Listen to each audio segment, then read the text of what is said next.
Hello there. If I haven't already done so, I'd like to wish you a really happy, safe and prosperous 2011. But it's not 2011 that I want to talk to you about. I want us to rewind slightly to June, July 2009. That was a period in time in which Urenco UK implemented the Atlantic Link suite of rapid e-learning tools. It was also the period in time in which myself and about half a dozen of our colleagues undertook a 2-day learning event to show us how to use the e-learning software itself. During those 2 days, I noticed that the facilitator stressed time and time again about the importance of storyboarding. Make sure that you do a storyboard, make sure that you stick to your storyboard, make sure that you get your storyboard signed off by a subject matter expert. On and on he went about the importance of storyboarding. Yet he never actually went into any detail about how to storyboard or what storyboarding actually is or what it looks like.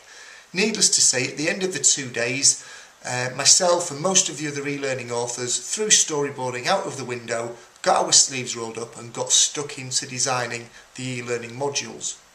Fast forward from June-July 2009 to January 2010.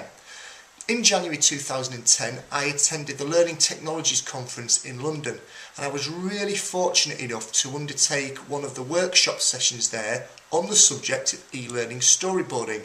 It was facilitated by an extremely knowledgeable lady called Julie Wedgwood.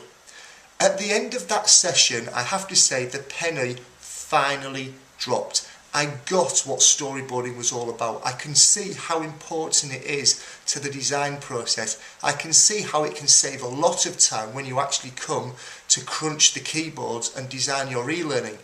Now, unfortunately for me, it all came 6 months too late because I'd already spent 6 months designing e-learning content.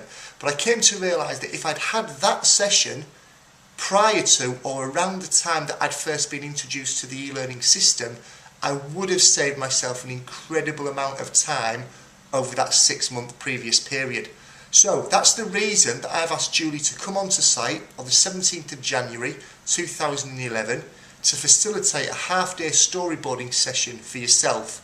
I'm certainly going to come along to it, even though I've seen Julie in action before. This is going to be a much more detailed, much lengthier half-day session, so I'm going to come along to it. I know that I'm going to get a hell of a lot from it. It's going to improve my e-learning design, and I really hope that you can make the time and the effort to come along too.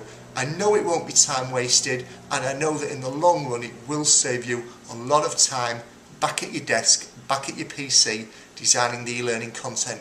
I'll see you there.